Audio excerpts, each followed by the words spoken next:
Comment une armée peut-elle frapper un étage précis d'un appartement dans une ville dense, parfois au milieu de centaines d'immeubles?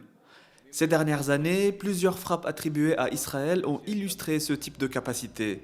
C'est le cas de l'assassinat de Saleh al-Arouri, numéro 2 du Hamas, de Fouad Shokr, bras droit de Nasrallah, ou encore de la frappe survenue hier sur l'hôtel Ramada à Raouché.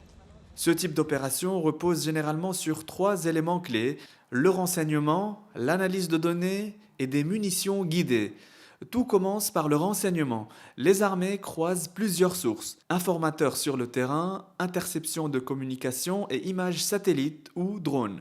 Ces informations permettent d'identifier une cible précise, une personne, un véhicule ou un bâtiment, et de suivre ses mouvements avant la frappe.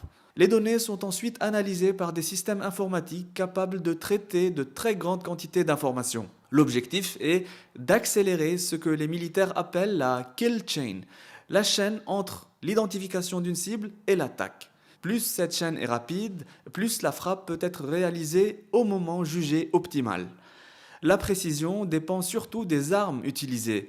Certaines munitions sont conçues pour frapper un point précis avec un rayon d'explosion plus limité. La GBU-39 Small Diameter Bomb est une bombe guidée par GPS. Elle pèse environ 110 kg et possède des ailes qui lui permettent de planer vers sa cible.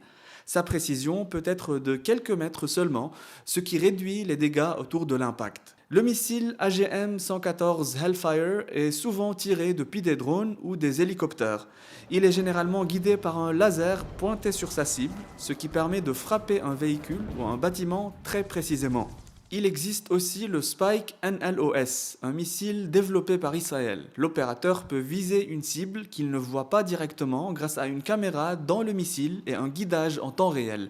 Sa portée peut dépasser 30 km. Mais attention, dans le langage militaire, une frappe précise signifie simplement que l'arme atteint la cible visée. Cela ne veut pas dire qu'il n'y aura pas de dégâts autour, surtout dans des zones urbaines très denses, comme dans la banlieue sud de Beyrouth.